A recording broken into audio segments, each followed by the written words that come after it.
are in for a show tonight, son.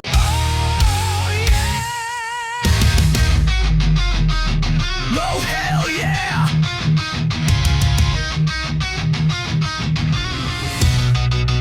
Mike's House of Monsters! Yeah! It's a cool place to be! Mike's House of Monsters! Hell yeah! Come and see what's new! From Godzilla to Gamera, Bandai to X+, it's all here! Endless kaiju! Welcome to Mike's House of Monsters!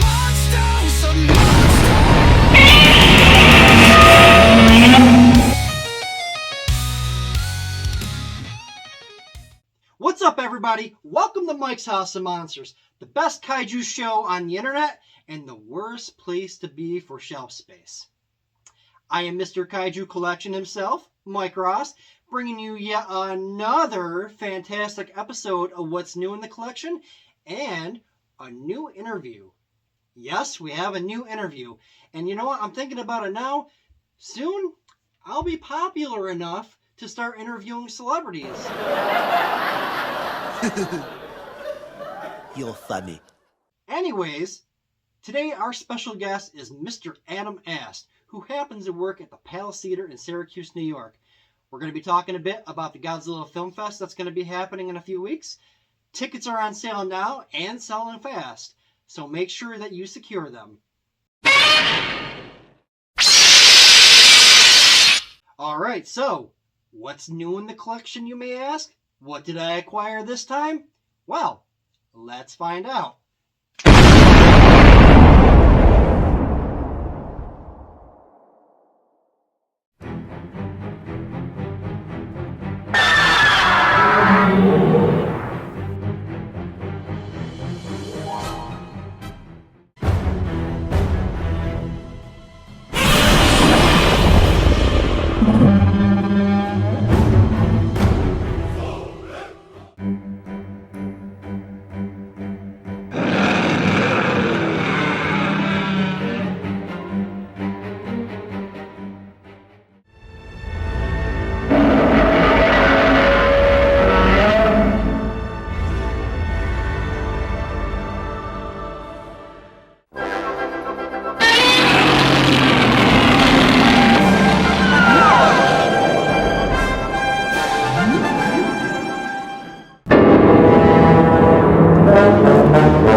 Pretty awesome stuff this week, don't you think?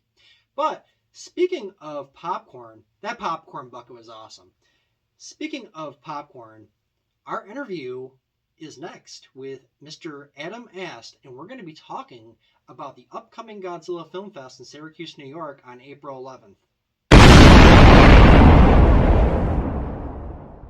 Hey, Adam, welcome to Mike's House of Monsters. How are you? Doing great. All right, so fans want to know, what's happening on April 11th? Can you give the fans some insight? So April 11th, we're having a 35 millimeter Godzilla festival here. We're going to kick things off with a cartoon reel, Looney Tunes, and then we've got 3 Godzilla movies in a row, all on 35 millimeter, which is a rarity today for sure. I haven't seen the prints yet, so don't know what kind of condition they're in, but either way, they're going to be intact, I'm sure, and it's going to be a treat. How and when did you first discover Godzilla? I think all kids go through a phase where they're really, really interested in monsters. Probably 3rd grade or something like that, and I found a book in the library that had the Godzilla and King Kong and stuff like that in it. So around that time, I became pretty fascinated with Godzilla. The first Godzilla movie I saw, I couldn't even tell you what it was. It was on TV like Saturday afternoon. They used to show monster movies sometimes, like all the classic monster movies. So, I would just tune in and see whatever, Godzilla destroying cities, battling some other like crazy monster, And yeah, when you're in elementary school, I don't think there's anything more exciting than that, really. You get a little bit older and you're just like, it's like a rubber suit, like there's nothing scary about it, But when you still have your imagination as a kid, and it's like, really fantastic. So, what is your role at the Palace Theater, and how long have you worked there? I've been working at the Palace 6 years now. Um, Originally was just the sound tech, audio engineer or whatever. Started doing lights on top of that, and soon it became like a one-man show essentially. Like we would have acts come in, bands, or any other kind of production, and it would be me. That's it. I have to run stage, audio, lights, video, kind of a lot. On top of that, at the beginning of last year, I took over as general manager of the Palace Theater, and now I'm doing the booking as well, which isn't something I really wanted to do, to be honest with you.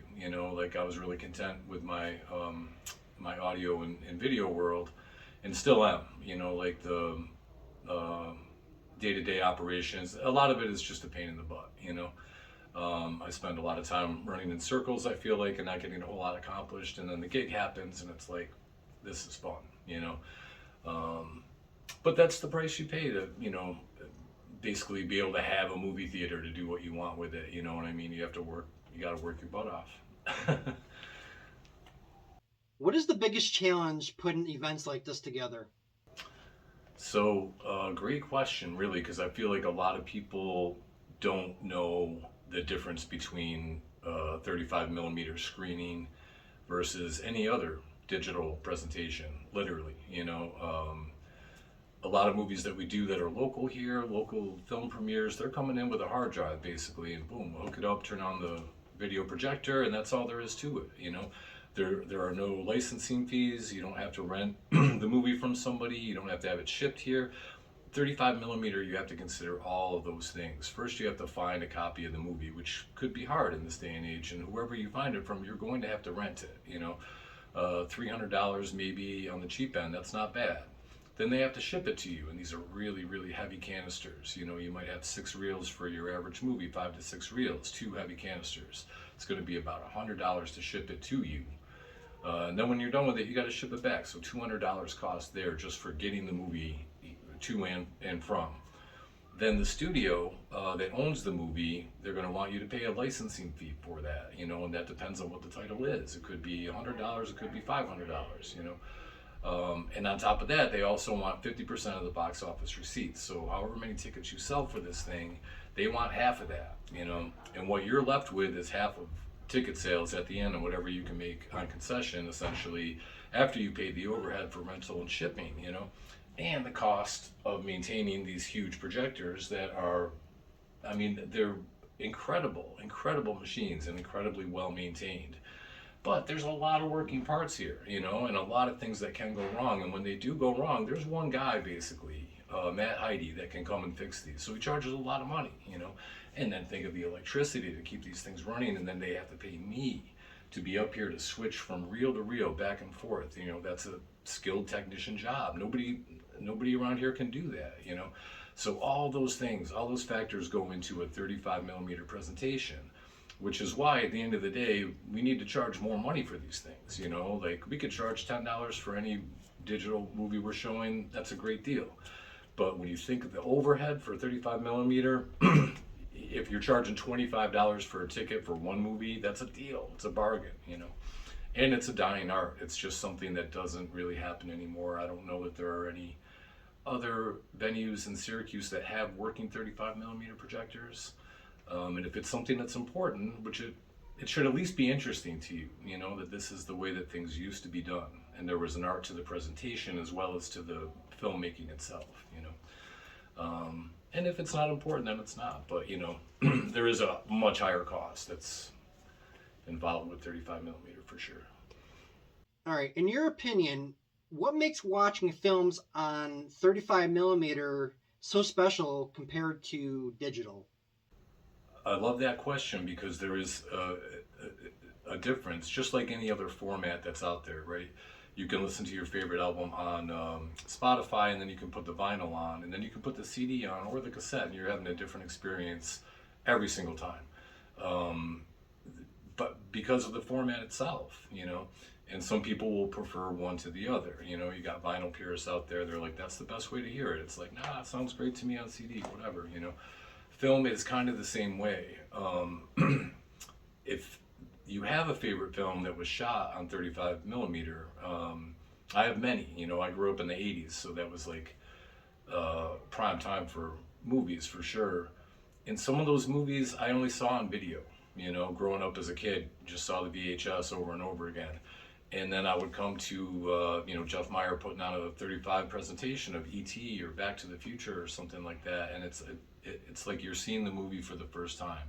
Jaws was like that for me. The first time I saw Jaws on 35 millimeter here on the big screen, I was like, this is a totally different movie. There were scenes in there were shots that I was like, I swear I've never seen that before, you know? And the entire experience is just unbelievable. First of all, to be in a theater with other people with the image on a huge screen, inescapable. Another one that really was impactful was The Shining. The first time I saw that on 35 millimeter also was here. And Jack Nicholson's face is just the entire screen, and it's horrifying, you know what I mean? Like, you're just looking at it, and the whole audience is just like, wow, you know what I mean? Like, that does not come across on TV for me, you know? Like, that's a movie where if you only ever saw it on TV, you're just like, I don't get what the big deal is, you know? It's not that scary. But 35 millimeter, and with the soundtrack too, at home you can turn the volume up and down whenever you want. It's too loud right now, it's too quiet, I can't hear what they're saying. When you're watching 35 millimeter here, this soundtrack is it. Nobody's adjusting volume, you know what I mean? And when it hits really, really hard. Taxi Driver was another one where the soundtrack was just this pulsing live thing that was driving the entire movie, you know, and like as many times as I saw that at home, I never felt that, you know. So overall, totally different experience when you're wholly invested and fully involved in a big screen 35 millimeter presentation. Totally different thing. What does Godzilla mean to you? I guess mostly youth and childhood,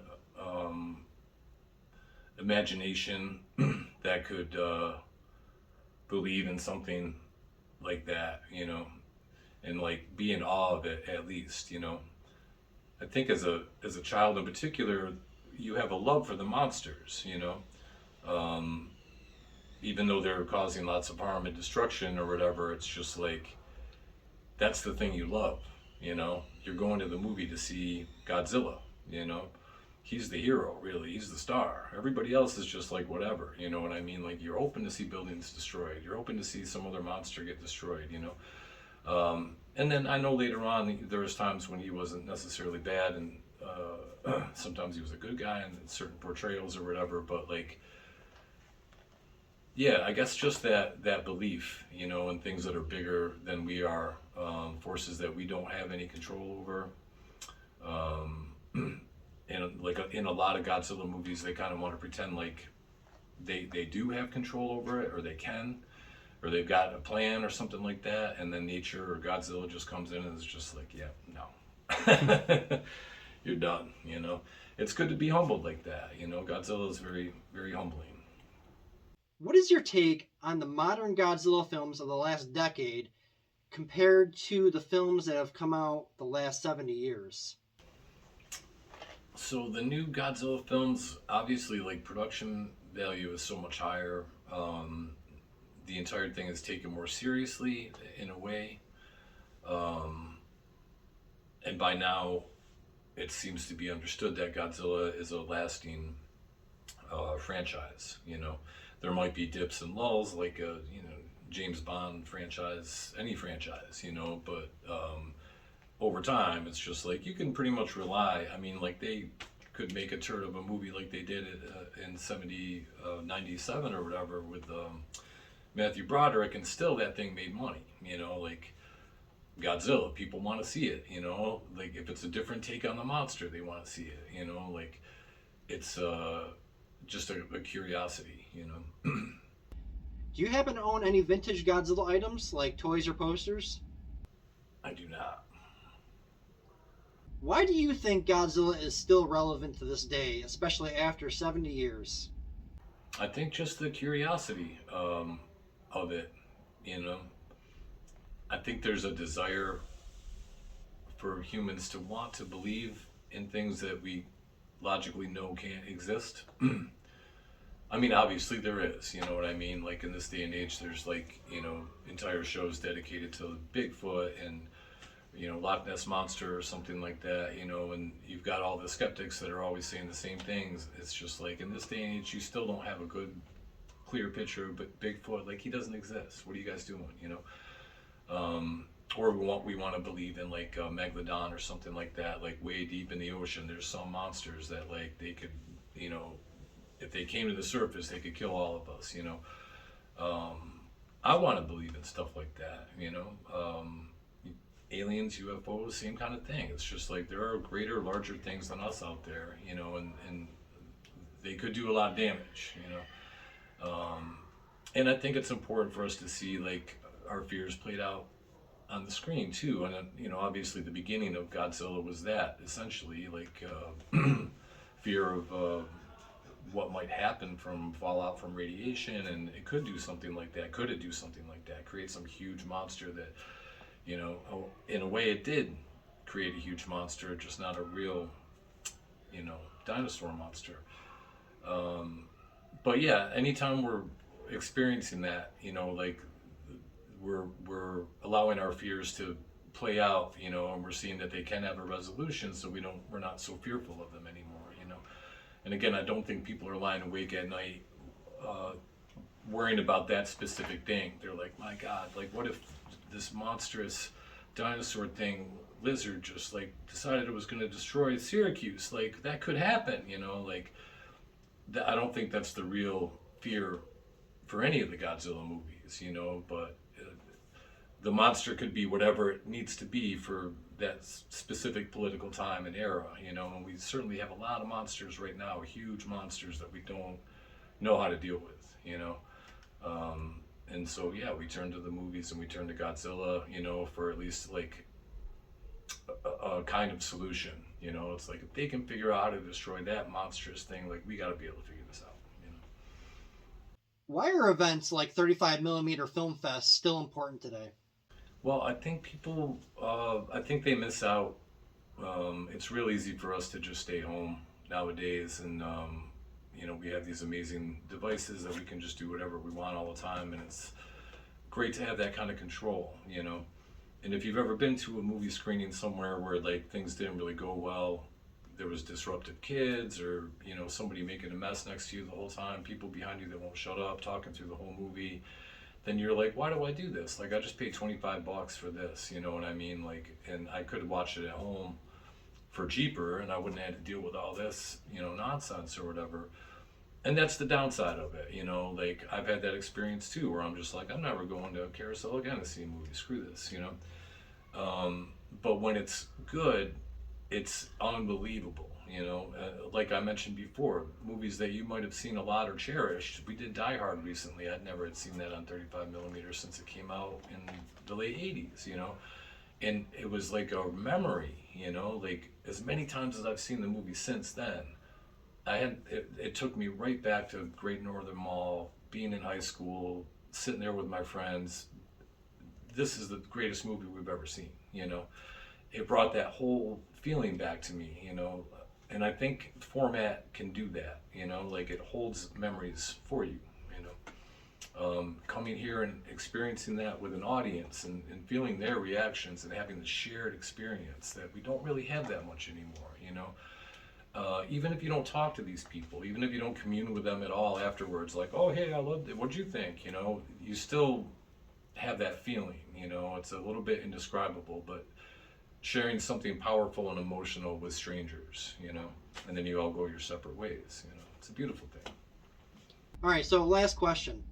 Aside from the 3 Godzilla films that are playing during the day, you have some other sci-fi flicks playing in the evening.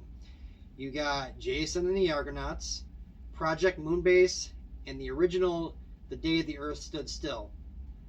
Which film are you most excited to seeing on the big screen? The Day the Earth Stood Still, definitely, because I have never seen it on 35. Jason and the Argonauts, I have had the privilege, and it is an incredible experience. Again, that movie just, it plays fine on TV, I guess, like it's still interesting and exciting, but it's an actual epic adventure on the big screen. And I've seen the copy of that print, and it's really, really good. The color's good, like great shape. But yeah, the Day the Earth Stood Still is a classic, you know, like an important science fiction movie, I think, and I haven't seen it in quite a long time. So yeah, that's the one I'm most excited for, most curious about. I want to see what kind of shape the print is in and everything, and yeah, audience reaction, everything about it. I'm very excited. Adam, thank you so much for coming on the show. It was a privilege having you. I'm looking forward to the event, and I'll see you soon. Absolutely. Look forward to it. Thanks, Mike. So, with that said, I will be at the Godzilla Film Fest all day and all night. I'll be in and out of the theater giving history lessons about the movies that are being shown. Godzilla's Revenge, aka All Monsters Attack, Godzilla vs. Gigan, being shown as Godzilla on Monster Island, and Godzilla vs. Mechagodzilla 1974. I'll be running Q&A, I'll be doing trivia, and I will be handing out prizes throughout the day. Yes! That's awesome! But when I'm not doing that, you'll find me in the lobby at the Palace Theater behind my tables loaded with Godzilla goodies. I'll have exclusive merch for sale, and no, I'm not just talking about Playmates. Yeah, there will be Playmates. Sorry, spoiler alert. But there will be some things at my table that will surprise the hardcore Godzilla fans. So, come say hi, let's talk some Godzilla, and buy some stuff. Sell them to me. Sell me your children. But that's all I got this week. Until then, keep on collecting. Welcome to Mike's House of Monsters, the ultimate home for all things kaiju.